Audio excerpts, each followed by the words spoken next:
Today in our hot seat, we got Luis Miguel, Chief Executive Officer at Avantpage Translations. Hola, Luis. Good to have you here. Hello. So, are you ready for this? Shall we do this? Let's do it. Let's go for it. Welcome to C-Suite Hot Seat, the show where we put C-level executives from language service providers of all sizes in the hot seat. We will ask tough questions and get inspired answers. Our hosts today are Inge Boonen, VP of Consulting, and Belén Agulló García, VP of Learning and Lead Media Researcher at Nimdzi Insights. So, Luis, in one sentence, tell us, what is it that your company actually does? Avantpage is dedicated to eliminate language as a barrier to immigrants. That's beautiful. And was that the career that you dreamed of having when you were a kid? Not at all. I came from Mexico originally.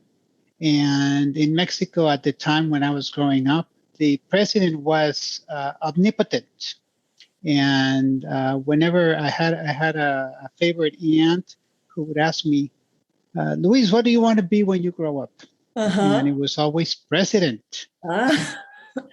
At that time, there was a president that shared my first name. So she would call me Mr. President. How are you?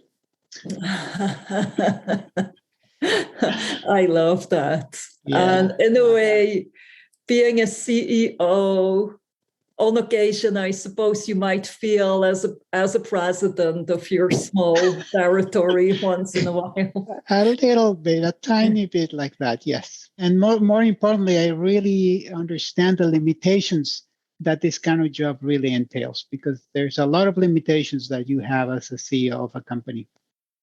If you were given a chance to visit 3 different countries, which ones would you choose and why so? Well, my family originally immigrated to Mexico from Lebanon.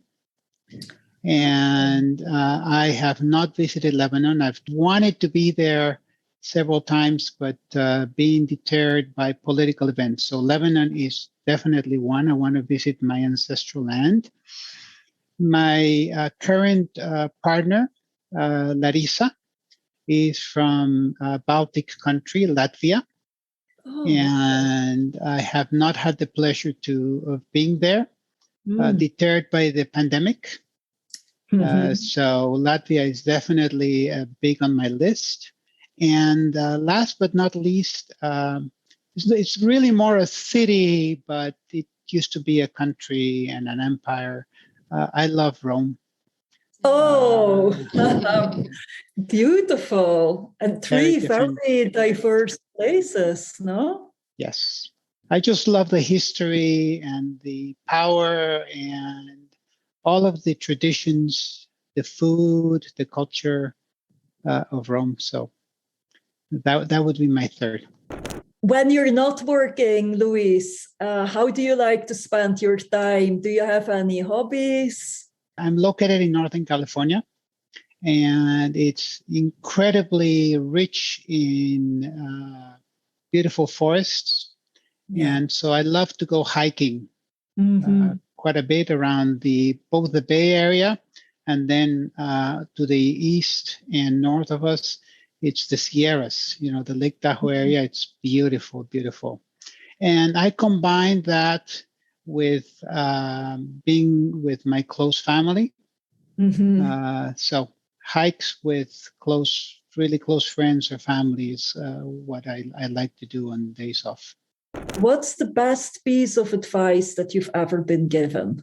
After I went through the most traumatic event in my adult life, which was the breakout of my relationship with my wife. I have 3 boys, and I was very anxious about what my relationship will be with them moving forward.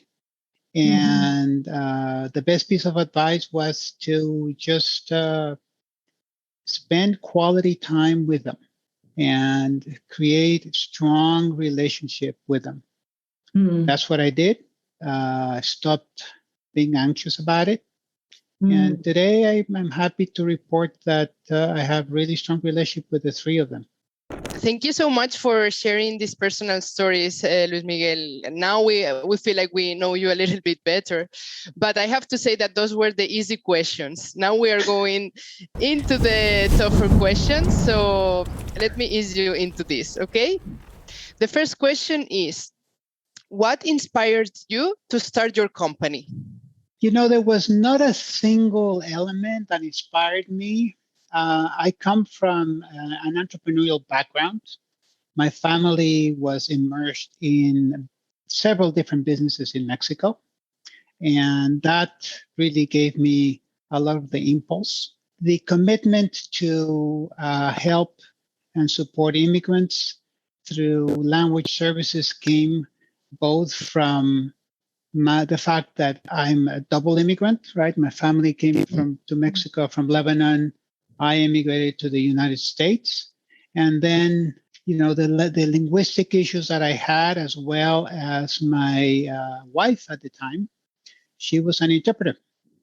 And through her, I started seeing the needs, and both in terms of the importance of language services as well as the economic needs of it. So all those things together formed the basis of me going into and creating the Avantpage that we know today. What was your first breakthrough? The moment that you realized that you had to do things differently in order to advance? When I was a young man, I had visited the United States once, and I just fell in love with it. The efficiency, the bigness of things. And I decided that I wanted to be part of this amazing country and culture. I started talking to different people, started talking to my parents about it. And they said, well, if you want to do it, you have to go for it. The breakthrough was that I was forced to start doing all of the research and the actual work that was required for me to go from junior high school to college in the United States. What made you choose your vertical market? We have two main markets, and they sort of chose us. One of the markets is government services. In particular, we have made specialization in elections. And we are in Davis, which is very close to the state capital of California, Sacramento. The first big contract that came our way was the Secretary of State voter information guide that had to be translated into 6 languages. So then we built upon that. The second vertical for us is healthcare. There was a big piece of legislation that was passed in California in the mid-2000s that mandated language assistance services for health plans, as well as clinics and so on. And we happened to be in the right place at the right time, and we ran with it and became, specialized in healthcare services. When was the moment that you realized that you can make some serious money out of this business? Serious money? If you are. I'm sorry. I really see it as an investment. Pretty much all the money that Avantpage has been making has been going back into the company. We are a fairly small company with big ambitions. Money has never been a motivation for us. We do make sure that we are profitable, but essentially we plow everything back into the company. So the first time when I realized that the company could generate enough resources to really grow and become, a force in the industry, it's about 5 to 6 years ago. Wonderful. And now that we're talking about profitability, aside from that, from profitability, what are the 3 main things that you spend your time on? I spend quite a bit of time doing what I'm doing right now with you guys, right? Communication is really important. The next one is the culture. the culture of our company is critical. In a small company like ours, that essentially is a reflection of myself. And so I spend quite a bit of time making sure that our culture, our vision, our mission, our values are aligned, and that we choose people and reinforce people along all those lines. And then the third area where I spend quite a bit of time is in making sure that our vision aligns with where the industry and the world is moving. What was your biggest failure and what have you learned from it? I got involved with a person of dubious moral character in some transactions, and I did not recognize that fast enough.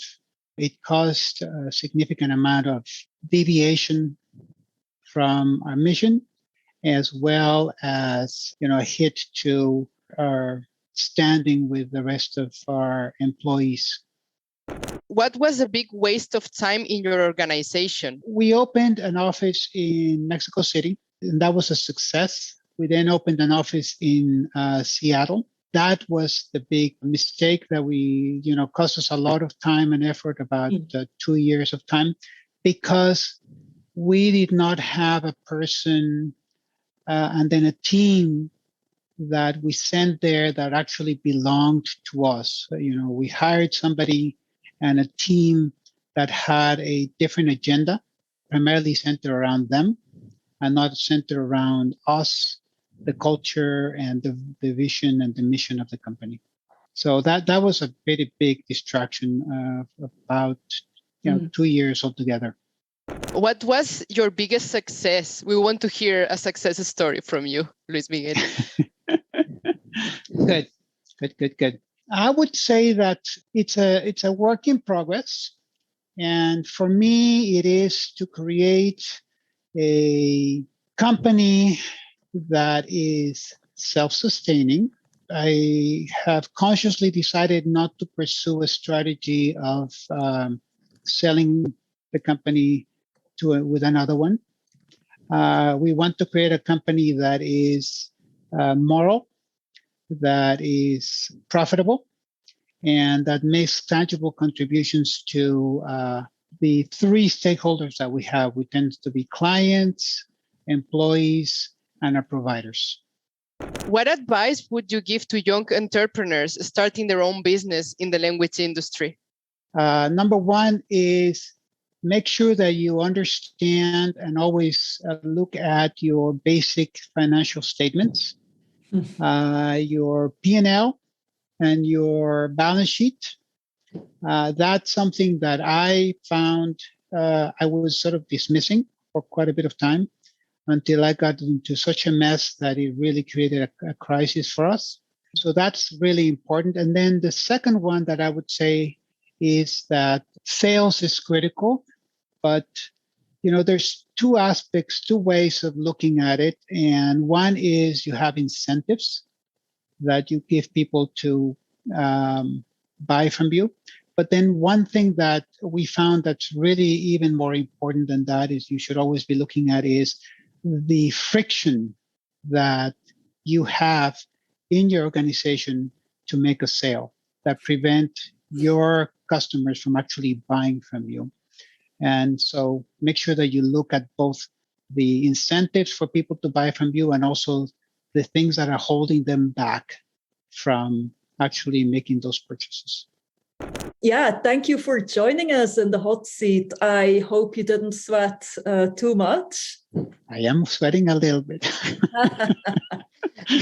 If anyone else feels like letting off some steam and you're part of the C-suite at a company in the language services industry, sign up with us if you dare to sit in our hot seat. And for the viewers, this was all. Thank you so much for watching, and look out for the next episode that will be published as a video on MultiLingual TV and as a podcast on the Nimdzi website. Thank you so much, and see you around. Thank you.